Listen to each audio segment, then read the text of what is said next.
Duryudana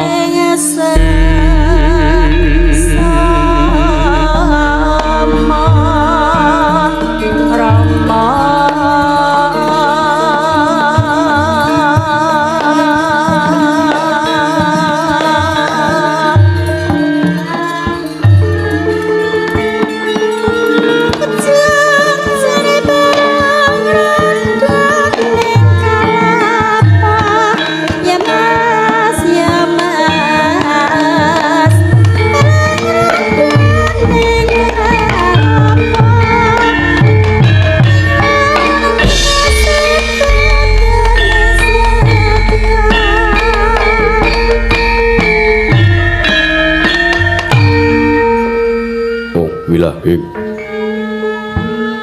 ilahing awik namastu Rama Sidrem awik namastu silat mrijiwang jagat karono sirang tondo kawisisaning bisana sono sinamung langning kula pesta maksih lestantun lampahi Buddha jinantur tutur kadula tulat nyorating paradya winursita ngupama prameng niskara karantadya tumiying jaman purwa mangke tekap pasananing gobita tan nurungging pralambang matumpa-tumpa marma panggung sang murwengkata sekebyar dumadining wayang Purwa purwakaning kandha narik nuting basa dongeng kuno kemusurasa yene narasaya karaos mulajari rangrasa wani wuruhing diri rasa rumangsang rumangsani lir jalmi lukaca jarweh kusri nakop saing carita becik wis gumelar jroning pakeliran yaiku sejatine amriksani pagelaran ringgit Purwa Surya Candra Darum yang Kartika meski nur putra teng kamasa sahari ratri angin tripawana Purwa teking tuk sina gilir gumanti teman dadi petanganing dina sasi warsi windu kang carta abad tetungkulan tangkar tumangkar kaya sini rambun kaya jawah pating krembyah dadya padhanging kutu-kutu malang atoga burono miyang bronto ya dadya branaan tanpa wicalan padhang trawangan sinari Sanjang Retnawi ingkang ngarsa amerbawani jagat mungguing jagat wetan tuk mungup-mungup mungguing kalingan wukir abang merkangkah lamun gawe kyaya hadilan-dilato bumi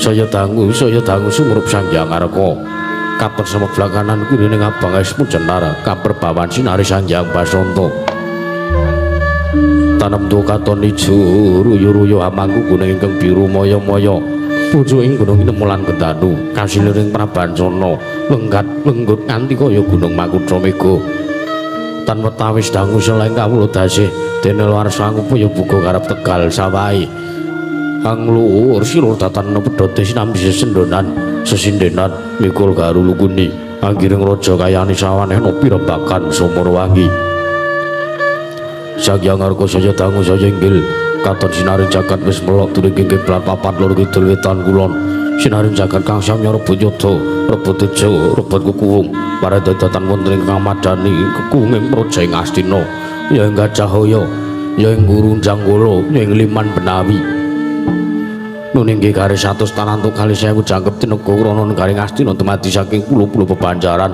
sinasapan kaya Benawi tinampi ombak samudra binang langut kang tanpa magut pegating manunggal kapantuk uruting Cakrawala waneh-waneh cokring pebisik sawaneh kineping jorang corong kinepung gua serong kinarya sesuwing peksi lawet lan sarang burung wonten ugi pasisir antarsasana jembarke beganing pasir gumelaring garis pinggir tanem tuwa royo-royo karang kidri luwe-luwe roning klopo bumi subur pasinten mawur sadengah tandur tenandur karo tumangkar kaweryan dadi gunung-gunung bebanjan rangsang langit lenggak-lenggok lambai tuwin mijil saking sendang-sendang wening tirtane iline pinara para playune tinampi wadhuk bendung-bendung kinarya ngalining sawah yang pategalaning Narakisma mungkal panggoning tetani bebasan datan ana bumi sanceng ingkang sela sedaya tinanduran tanem tuwuh kang murakabi pandya penari sri anggelar pasabinan yayah rukmi sari kang pinangga pratiwi pategalari denggo pala wijaya kang ngrembuyu godhongane ambiyek wae nganti kaya manglung-manglung wit-witane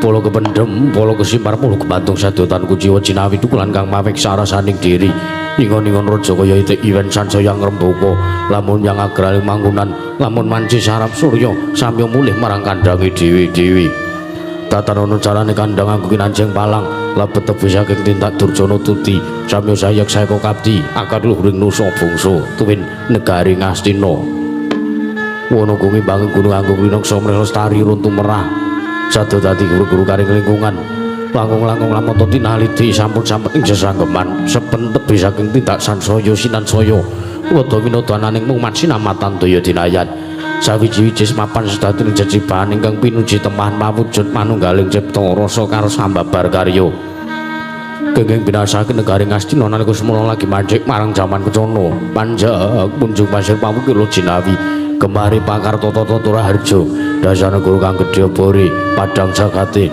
dhuwur kukuse turta atukun carane turta kang susuring manca praja Lah sinten to wau ingkang asta pusaraning adil bangsa negari Ngastinapura menangira den ucapna dosa namaning Sang Nata Dosa 10 nama wis mestani jejuluk Sang Nata Prabu Duryudana ya Sang Nata Prabu Jakawitana ya Sang Nata Prabu Jayapitana ya Sang Prabu Kendari Suta ya Sang Prabu Gandharya Nalendra gagah pituksa Kodheng Simbar Jaja turta kasinungan ngasekten luwih bebasan pinatah mendak jina lumenter sinumbak bengkung sinuduk putung notatan mokal menawi saged ngayomi sanggya para kawula sak negari Ngastina miwasagyaning para sata Kurawa ingkang kawit saking bangsa Kuru ingkang tansah gladya lah grijane kaperang cekat-ceket trampil trengginas nalika semanten binayang bayang sangjaning para hapsara hapsahari kami tinggal pepadir sagung kang samya semewa nyayang roping samudring daratan miwadatan kantun bisamanipun anung-anung tutungguling praja negari Ngastina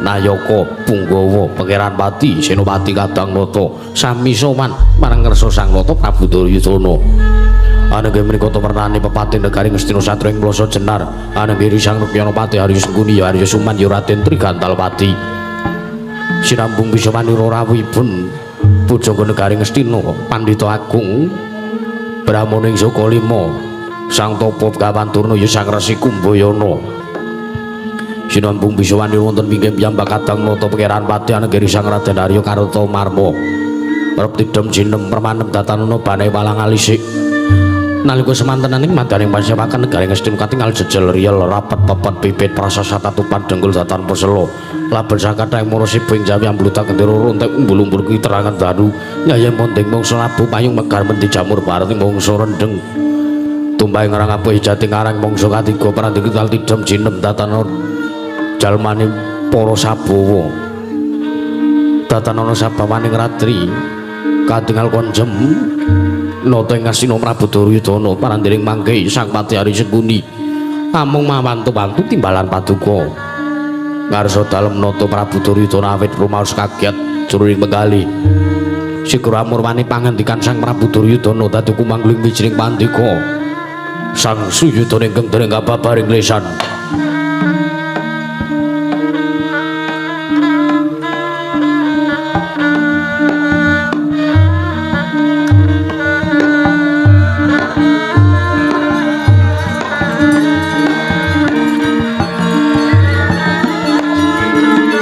Ngastina Maha Prabu Duryudana dwaring ingsun Werkudara den kapareng alunang ngandika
semas murub ing langit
Sritinon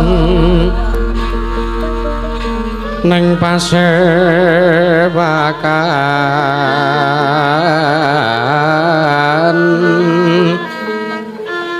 busana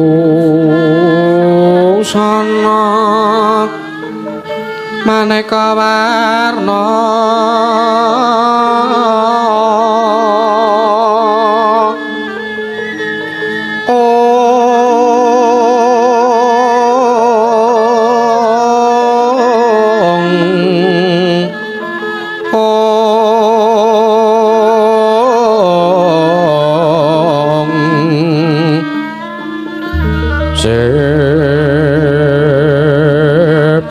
Puspeteng Udyana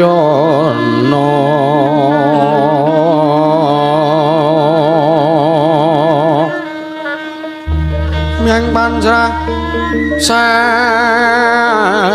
Rukma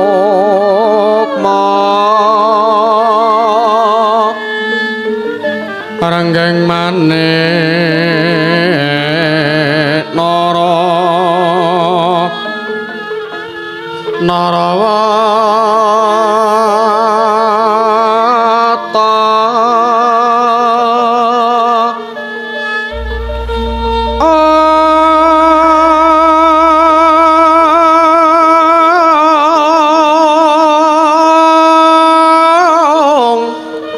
Apraprabanya sumirat Apraprabanya kang sumirat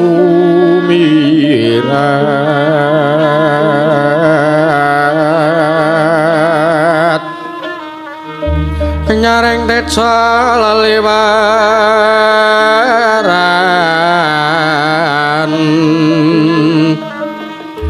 ler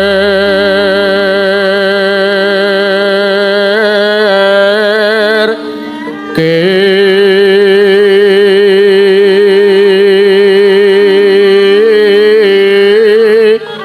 sisiring raden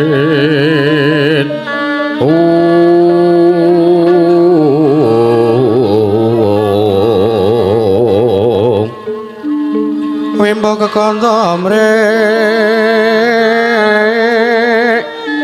mingeng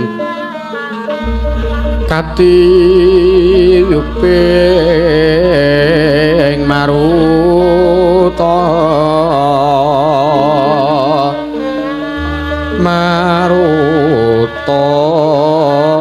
mando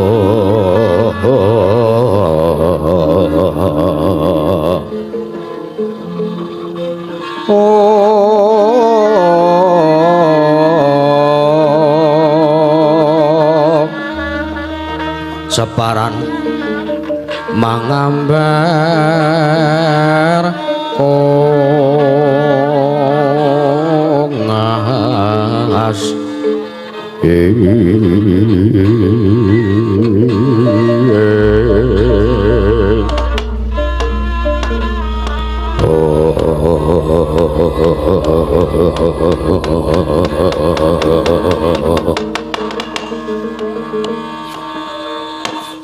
Dewang Sukmono mangadili nuwi ono sasmin taning sun jagat wasisaning Bathara Paman Pati Arya Sengkuni. Paman ayo dadiake kaget pengliro si Paman Pati Arya Sengkuni diri sira ingsun biji ana karsaning Mandira Paman Arya Trikantal Pati. Kula namit pasang kaliman tabe tinebih nang lono dun dumawahing tamang towang linepat ing tolak manung. Kula ninjing nggih anak Prabu. Sakalangkung kula nyaket bisowan kula anggen kawula pun timbali. Nyadong dawuh timbalan paduka Gusti kula ingkang sinuwun ing jawi sanget kuwatosing manah. Pindharon salamba pinanjering alun-alun kumitiran saruk maras. Nanging sareng wonten ngarsa paduka Gusti kula ingkang sinuwun tebih saking raos kemarasan sinuwun. Dewaji sesembahan kula pengayoman kula wonten ing Madyapada prapting delahan anak Prabu Jaka Pitana. Kadiparan gen si paman sira ingsun percaya minangka dadi batal wakil ingsun. Pranata tata rakiting kaprajan negara Ngastina. Diake atono kelawan panjenengan ingsun. Samendang aja kanthi kengkarempin Paman Pati Arya Sengkuni. Ngono nggih menawi padukan dangu bab tata rakiting kaprajan negari Ngastina tartemtu sadyatan badhe anguci wani. Para kawula samya sayek saeka kapti akeh luring nusa bangsa tuwin negari ing Ngastinapura nggir. Mendhaipun para prajurit ingkang boten kendhat anggenipun sami gegladen olah kridaning perang sanggya para sata Kurawa. Tartemtu menawi ing sakmangke menawi negari paduka ketempu ing parang muka tartemtu boten badhe anggep kunca paduka Gusti kula ingkang sinuwun anak Prabu Duryudana, anak Prabu Jaka Pitana. Loro niki Paman Pati Arya Sengkuni gawe bumbung penggali ingsun dirupuk kang dadi aturira kelawan panjenengan ingsun ora lewat pakaren kang utama tindak selawase urip Paman Pati Arya Sengkuni. Kula nuwun inggih. Kula mung tansah angestu padha dawuh paduka sandhapada Gusti kula ingkang sinuwun. Nanging dereng lan sak sampunipun kepareng kula ngaturaken sembah tuwin bekti kula mugi tansah kunjuk marang ngersa jengandika Gusti kula ingkang sinuwun anak Prabu Duryudana. Kula niki kula tampi dawuh sami-sami buat langkung kaskecan ingkang langkung prayogi lenggah jengandika Paman Pati Arya Sengkuni. Pamanipun sejenar wonten madyaning Datulaya Stinggil pinaturata negari Ngastina. Ngono nggih, Ger. Sampun boten ngrang prayogi bisawan kawula wonten praja negari Ngastina menika nggih anak Prabu. Prapadiri Bapa Turun ing Jaka Lima sarawuh jengandika Santapada Bapa Turun ingkang rayi ngaturaken asung masegan para krami tuwin pambagya harja mugi tansah kunjuk marang jengandika Bapaman ing Jaka Lima Bapa Kumbayana. Oh, astaga swala sela bertapa sumorante hawala. Nono niki anak Prabu. Sakalangkung bapa kulawanipun manahipun ingkang bapa ing Jaka Lima dupi samangke kula tampi timbalan paduka. Gusti kula anak Prabu Duryudana ing Ngastina. Asung pasegan para krami tuwin pambagya harja sampun kawula tampi ingkang bapa tampi. Akarya bombong raosing penggalih. Mboten langkung ingkang bapa namung ngaturaken salam taklimipun ingkang bapa ing Jaka Lima. Mugi tansah kunjuk marang sejengandika anak Prabu Duryudana nggih anak Prabu Jaka Pitana. Kula neknen.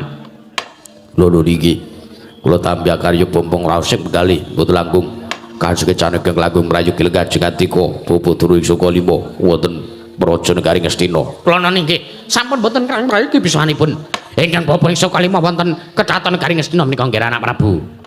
Apa dene sira Dimas Kartomarma sarjawanira padha kanthi raja sapratamu Dimas Kartomarma tansah pinayunganing kawidatan ing sambikala tedhak kula wonten kersa jengandika Kanjeng Koko Prabu Duryudana. Pengayoman kula wonten ing Madyapada prapting delahan sinuwun Prabu Jaka Pitana. Kemareng wilujeng pisawan kula tebih saking rubit anggen kawula nyaket marang sejengandika anampi dawuh timbalan paduka. Tebih saking rubeda namung dereng langsak samunipun kemareng kula ngaturaken sembah sumung kemeng pangabekti kula kunjuk Santapada paduka Gusti kula sinuwun Prabu Duryudana, sinuwun Prabu Jaka Pitana. Nduk niki sira atur bekti kelawan pun Kakang Murat pangestuni wong tuwa wae Tampanana Dimas Kartomarma.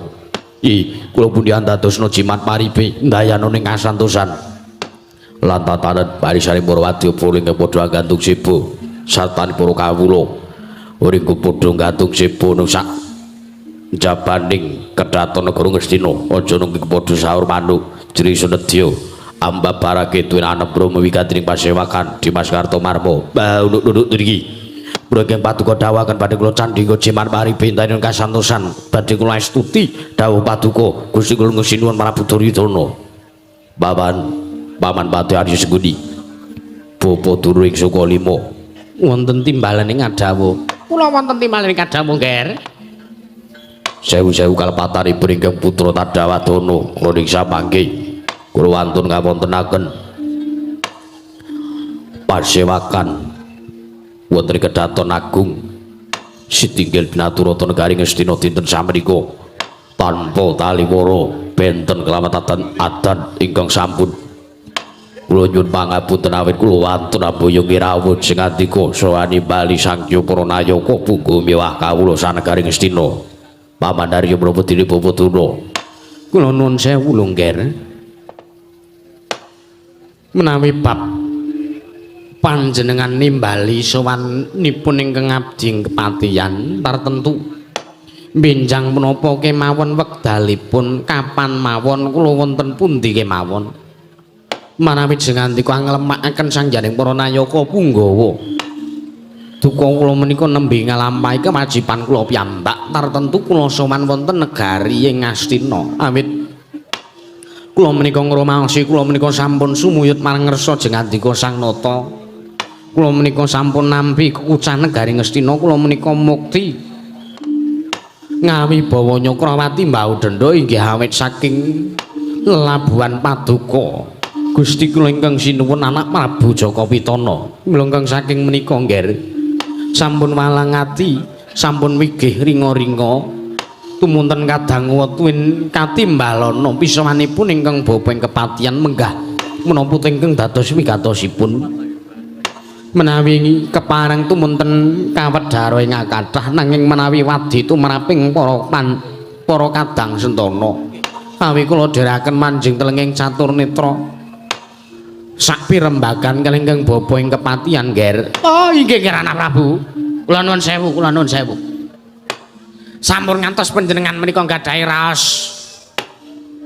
awang-awangen utawi perkewuh kewet kalian ingkang bapa ing Sukalima awit kula menika ngrumaosi negari Ngastina menika sampun paring kamukten ingkang kathah saestu kalian Durna mila saking menika Nger menawi wonten kewajiban Karajan Negari Ngastina mbuh kula menika nembe sibuk napa mbuh kula nembe kempalan kalih tiyang omah nek niku pancen dados kewajiban wonten Kaprajan Negari Ngastina mbuh tartentu ingkang bapa sowan Nger tumunten kula nyadong dawuh timbalan paduka dinten saya menika paduka ngawontenaken pasewakan agung menika badhe ngrembak bab kawis menapa marang kula cumadong dawuh Nger anak Prabu Jaka Pitana anjrah ingkang puspita harum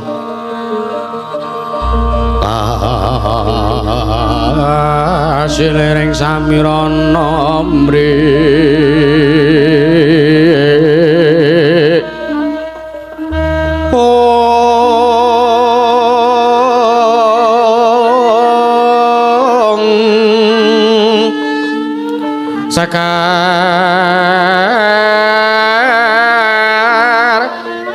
sakar kadung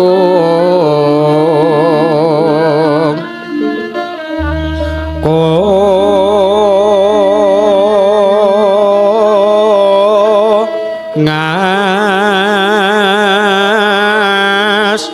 kandanya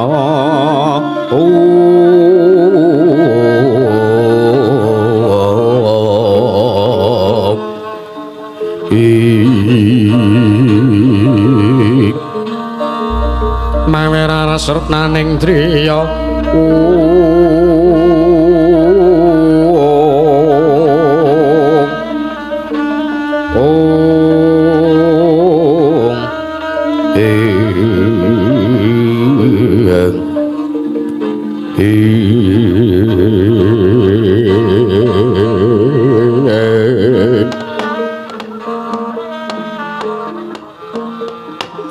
Paman Arya Brahmadini Babatuna saestunipun kula ngawontenaken pasewakan ageng menika mboten ngrawuhaken Kakang Prabu Karna Basisri kawungku. Awit kula sampun mawangsul merambah makaping-kaping ingkang nedya kula rembag materi pasewakan menika mboten dipun sarujuki dening Kakang Prabu Karna Basisena. Lho. Liripun kados pundi? Dening anak Prabu Karna Basisena ngawung kok mboten nayogyani satanipun mboten ACC. Dawuh paduka anak Prabu Duryudana. Menapa ingkang dipun rembang, Ger? Mboten sanes kejawi ambung. Oh, wis ana amplop mlebu. Mboten sanes kejawi ambung. Bab anggen kula badhe ngrenah pejahipun kadang-kadang kula para Pandhawa. Oh, handrah ingkang kula nuwun sewu. Kula menika ugi sampun marambah makaping-kaping damel srana karti sampeka. Damel para Pandhawa menika supados ringkeh kawontenipun para Pandhawa boten nggadahi kekuatan. Wontene samangke anak Prabu Karna Basisena ugi sampun paring cecala utawi ugi sampun sapirembakan bilih sampun nate damel karti sampeka supados damel srana ringkipun para Pandhawa. Lajeng menika badhe kados pundi? Inggih nggih kula nuwun sewu.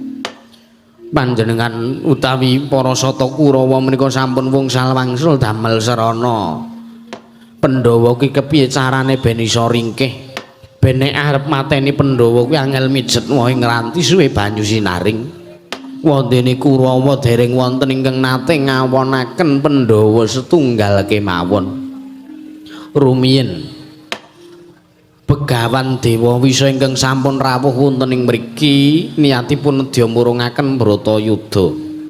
Kakang Semar badhe dipun krenah patine, nyatanipun malah kewirangan mungsuh anak-anake Semar. Kula nuwun sewu. Mboten kok ateges kula menika ngembe kalian pun Marasata Kurawa. Kurawa ki rasah mungsuh Pandhawane. Ning Kurawa ki mungsuh Punakawan wi padha kalah, padha keser-keser ora karuan kahanane. Bener. Kula nuwun sewu. Nek ngoten iku carane iku sing kleru udu Kurawane, udu Punakawane. Ning sinten? Sing momong Kurawa. Lho. Sampeyan ngluputke kula. Mboten kok ngluputke sampeyan. Coba to. Ana apa? Apa ana lumrahe? Ana patih kok ngajari mendem karo Kurawa? Kudune iki diajari perang sing nambahi kekuatane para Sata Kurawa. Dicak laku prihatin. Nggih. Nepi. Nggih. Ning tempat-tempat sakral. Kuwi mesti bakal ndayani tumrap para Kurawa. Ning masa saben-saben ya bener Kurawa ki nglakoni prihatin. Nglakoni amalan-amalan ana ing papan-papan sing pancen bisa dituju kanggo manembah mangawasaning dat kamurwing dat. Ning apa ya ana? Kepripun? Ana kula nembe ngobong dupa sampean ngubengke anggur. Apa ya ana critane? Kula nuwun sewu.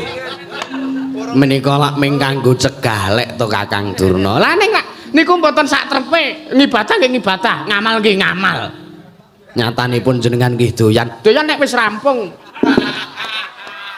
Nek pun rampung pakaryane nggih mboten napa-napa. Ning selama sadangunipun para Kurawa menika alampah prihatin nggih nuwun sewu ampun dipun campuri ingkang kados ngaten menika. Menika ingkang salah setunggiling perkawis ingkang dadosaken serana ringkihe Kurawa. Mula Kurawa mungsuh Bagong siji wae padha kahanane padha ora karu-karuan, padha sambat sebut ngarwara.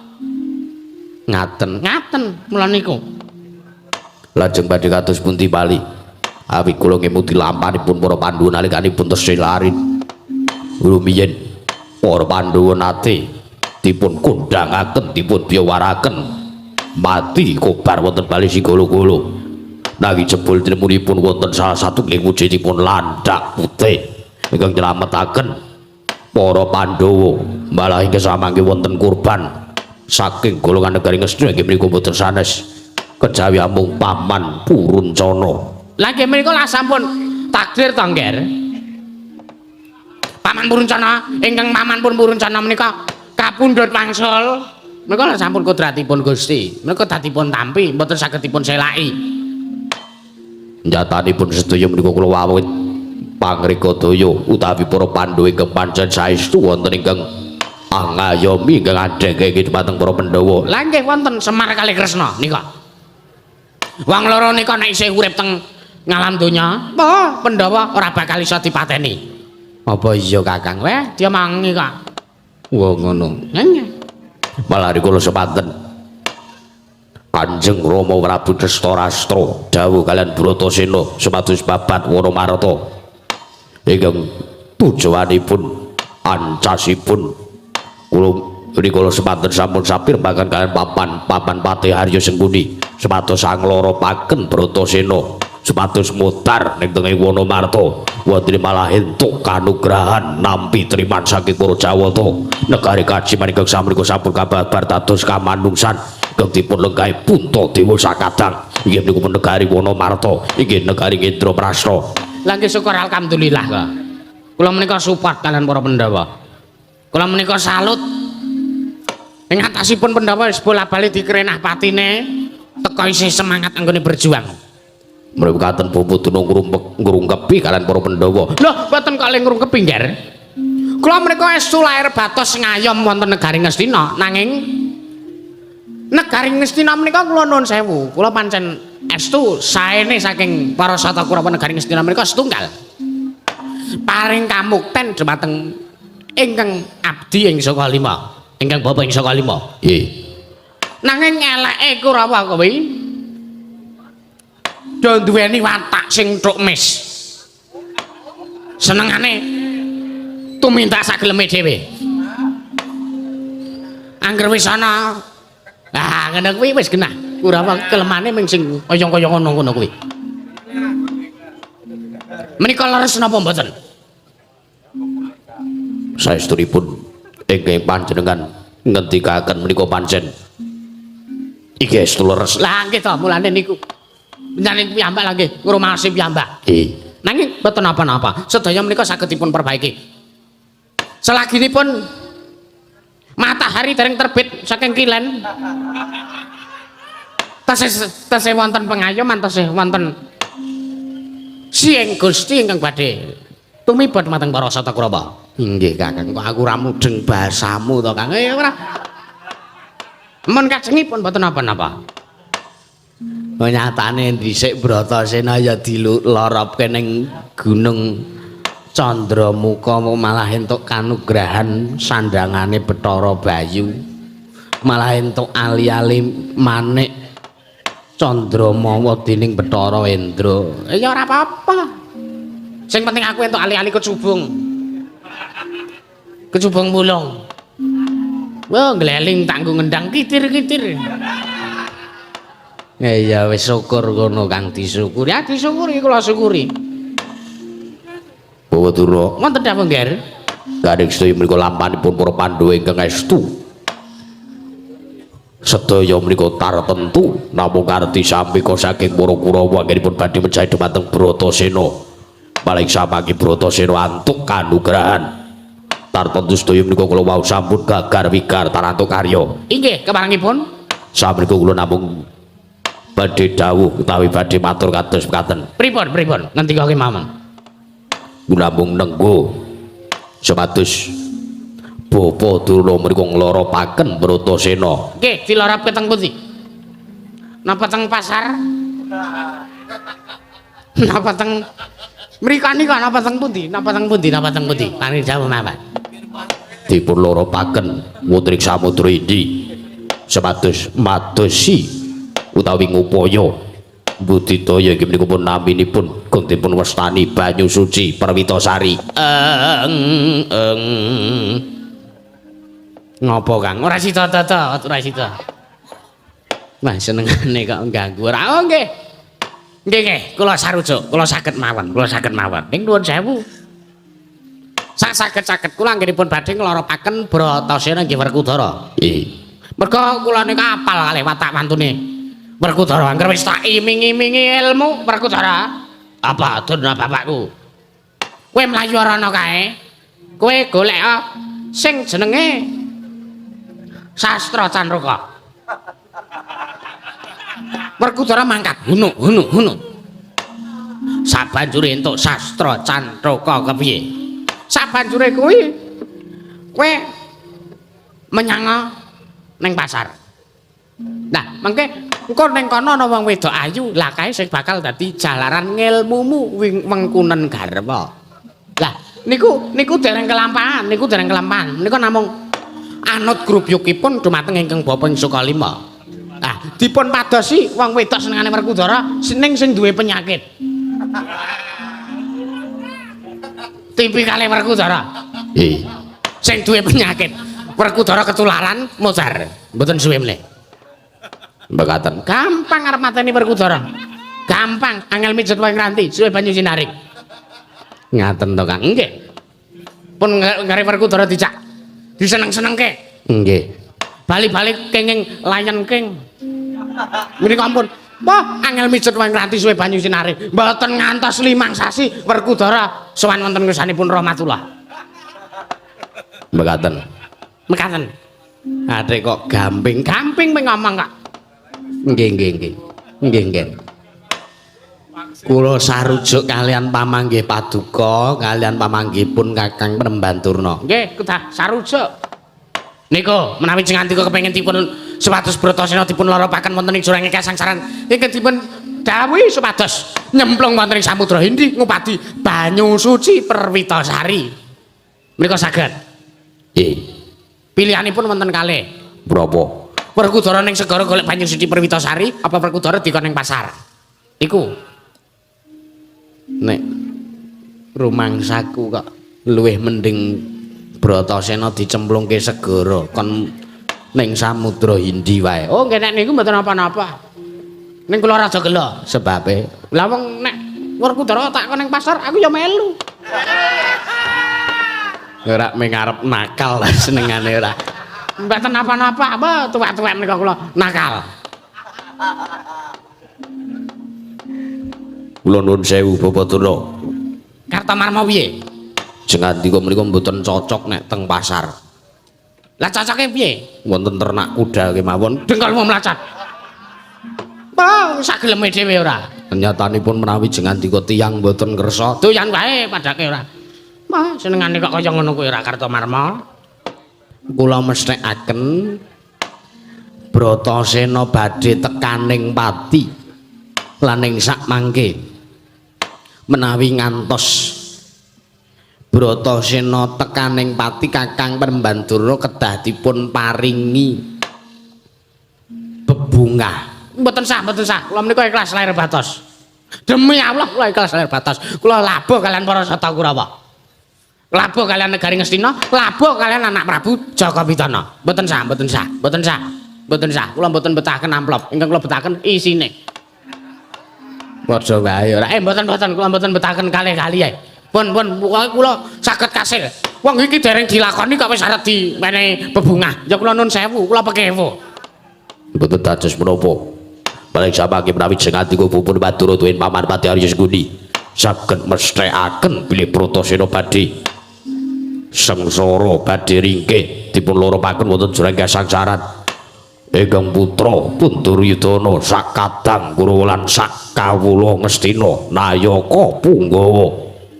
Menawi ngantos Bratasena mati kula nedya badhe rupyan ewuh gedhen seneng wonten negari Ngastina 7 dina 7 bengi. Asik nanggap wayang. Campur sari. Jatilan. Reog. Jaranan. Gedruk. Kerawitan, uyan-uyan, sedaya dicake. Tumbas pirang-pirang krat lho, Ngger. Awit kula ngertos watake Kurawa menika centruk mis. Leres. Nggih, kula sarujuk kalian pamanggih paduka. Kula nderek jurung pamuji, mugi-mugi menapa ingkang badhe kula lampahaken menika kala wau saged kasembatan nggih, Ngger. Sikra kaing bala tumingal acampo sanyong tali ler tadet pilateng kata danyangkung mangun sang niti benjang sang aji micil ati nyong tali wos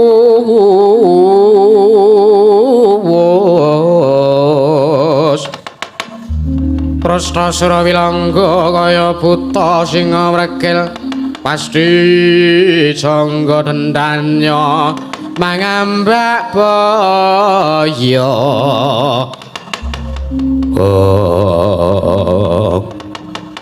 didemadaning kawontenan negari Ngastina nalika semanten samya midhangetaken sabdanipun nata ing Ngastina Sang Prabu Jaka Pitana mewah pangandikanipun Pandhita ing saka lima menapa Dripapati negari Ngastina Sang Patih Hari Sengkuni Repti Demar Manem datanana janma ingkang anyabawa nalika semanten ron-ronan datan mubah samirana datan mampah awit kaprabawan nata ing Ngastina legeg nganti kaya pratima golek kencana sanika ndadosaken kanyut kang pinangka wardi kanyut ujaring wong nginang wardi ujaring wong ngakecok minangka durung abang durung manding kasaru dasaring pertala piyak ngarsa tangkeping mriku pasiban bara amuk apa tukang dadi darunane ora ana mancana putri kajeng medhun saka penangkilan kejawi sawanipun satring Jodipati Sang Raden Harya Werkudara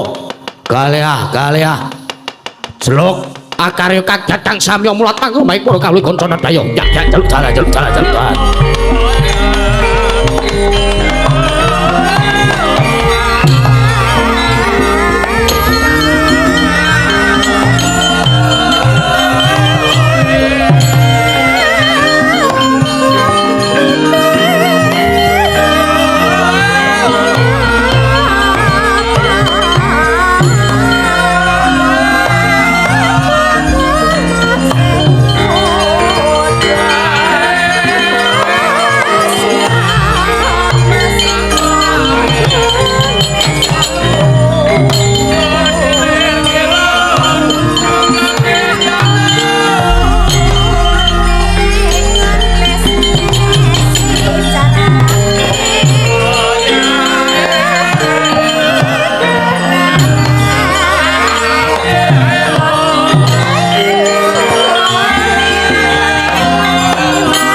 Sinong mati cakat kinari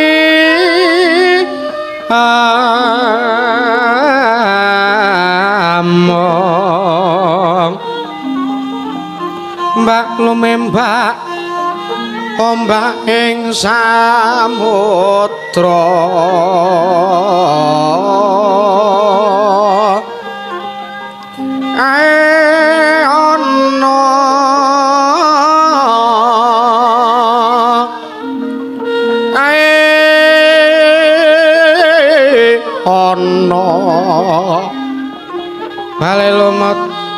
ambrel kanggeng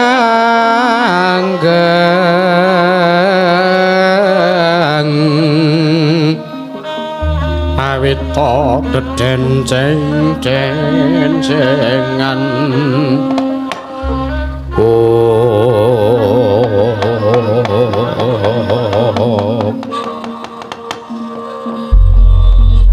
Paman wonten dawuh damel kaget penggalih kula dereng ngantos purangken kula matur mangresanipun bobot dunumi paduka Paman Haryo Sengkuni dereng rampung dipun anggen kula kalian panjenengan rasanan kalian pun kadang kula pun Werkudara teka menika Werkudara sowan wonten ing mriki lah dalah wong ki nek arep dawa umure lagi wae dirasani wis teka pun dipun dangu kemawon nggih dipun dangu kemawon Paman Lenggahing Sekesa inggih sampun boten kirang kepenak kadangipun Kakang Yayi Bratasena Yayi Werkudara Dimas nunggul pawenang sarawi sap somani siadya ning negara Ngastina padha kanthi raja sak tamu Dimas Werkudara wah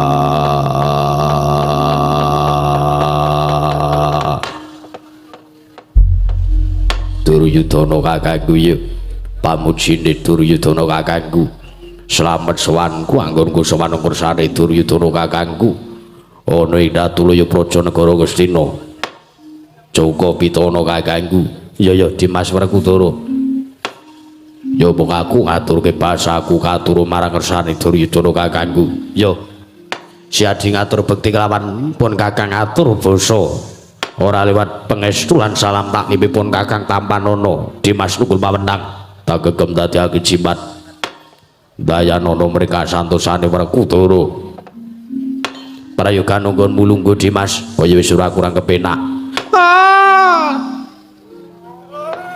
anakku wong gagah piteksa wong duk ceng samaladeng Werkudara Durna bapakku iya iya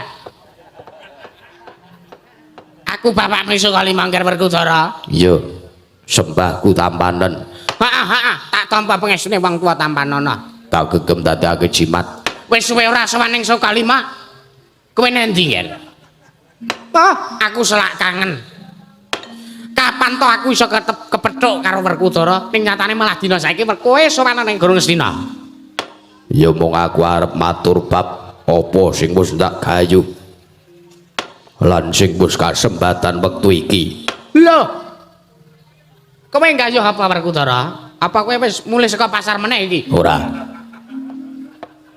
jur kowe entuk apa kowe entuk apa kowe entuk ngelmu apa wis suwe kowe ora njaluk ngelmu karo bapakmu mergo pancen aku wis entuk sarana ganep utawa kamulyane Werkudara anggone nglakoni urip lho apakah itu Dura bapakku piye Werkudara lan Duryudana kakangku Dimas Werkudara kepiye aku mung arep ngaturke bebungah lan nyaku ya mung arep matur apa sing wis tak rasake lan tak sandang saiki kepiye apa kowe nandang kasemaran ora tak kira arep imbuh meneh mergo ning pertapanku iki kowe iki dikondhangke duda Werkudara mulane ning negara Ngastina kowe sok kon meking kowe meking kowe kon ning kamar mandi ora ngono kuwi ora pancen ora aku wis kasil anggonku gayuh banyu suci Perwitasari lho apakah benar yo pancen Sakyang Ruci Bathara sing maringi kelawan aku ning Samudra Hindi masa Kakang Durna wis diomongi iki percaya wae wah Durna bapak kurang glece ora iki aku ki sangka senenge iya Werkudara aku mau ya wis kuku sing dupa aku melun mau nggih sabubare aku salat magrib wekasan aku njur pamuji ngonjuk donga mangusaning Hyang Widi iya aku oleh bayangan. Aku oleh Sasmita nek Werkudara berhasil ngolehke banyu suci Perwitasari. Iya. Apa nyatane jroning sebuah kilasan sing tak delok aku weruh kowe mikul drigen. Mesti kuwi banyu suci Perwitasari.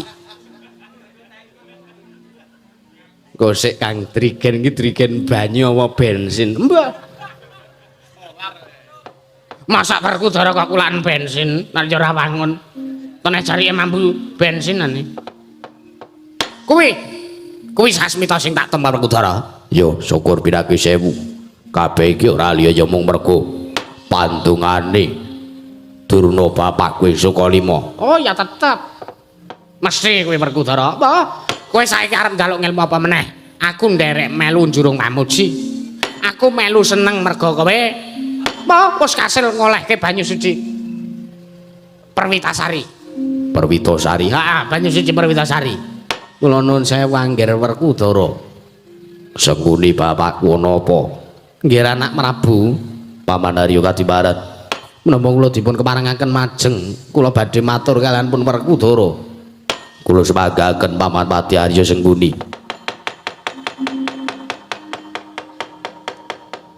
Kagyat resang kapirang rinangkul kinempet kempet dosang retaning bawana ing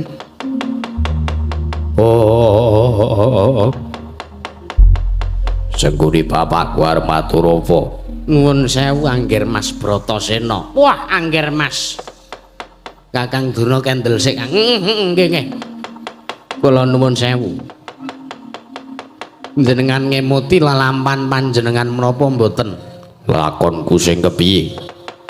Nalikanipun rumiyin panjenengan dipun dhawuhi supados sepisan nggih menika pun babat Wanamarta ingkang lampah babat Wanamarta sinten? Ora liya ya mung Werkudara ijen tanpa ruwak aku dhewe. Inggih. Menika kagem sinten? Kanggo takgo mukti sak kadang Pandhawa. Lah kula nuwun sewu. Kawit rumiyin bibit kawit panjenengan babat Wanamarta menika sepisan ingkang babat panjenengan piyambak. Sampeyan piyambak Raden Mas Bratasena. Yo. Tumuli panjenengan mukti wonten negari Ngamarta inggih Ngendraprasta. Nanging kula nuwun sewu, napa jenengan ngerti kahanan kaya ngono kok apa ora merkitik atine, apa ora isin, apa ora krasa sengit, apa ora krasa meri? Meri sebabe kepiye? Kula nuwun sewu to. Kula emutke melih sepisan sing babat Wanamarta jenengan sing kedarang-darang lakune sampeyan teka sing dadi Nalendra ana negara Ngamarta sing ngedangkrang lungguh sila tumpang kendangan dengkul kok mboten sampeyan. Lire kepiye? Udo aku kepiye? Kok malah ingkang raka pun Prabu Puntadewa. Kula nuwun sewu. Kudune Prabu Puntadewa kae mawas ana Werkudara ki sing dilelabuhan gedhe tumrap para Pandhawa. Lah kok malah sing dadi Nalendra udu Werkudara. Kudune nek sing miwiti Werkudara sing ngrasake pungkasane kasile keri kudu Werkudara. Lah kok sampean ngerti Puntadewa ngedangkrang sila tumpang kendangan dengkul ning dampar negara Ngamarta kok sampean meneng wae kudune sing lungguh dampar Ngamarta ki sampean Angger Werkudara.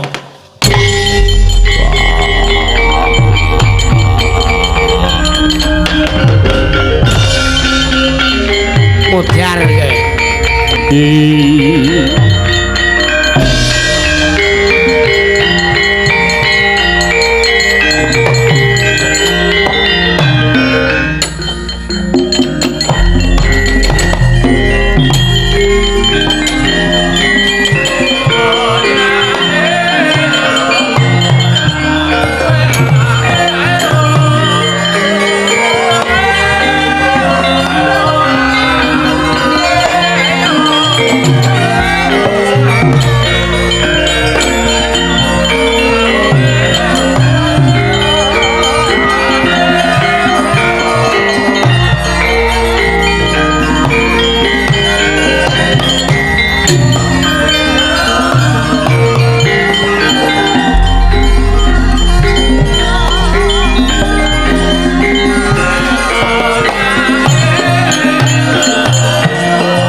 dewa Bathara. Paman wonten dawuh Toko panjenengan saged damel sarana murinanipun Werkudara.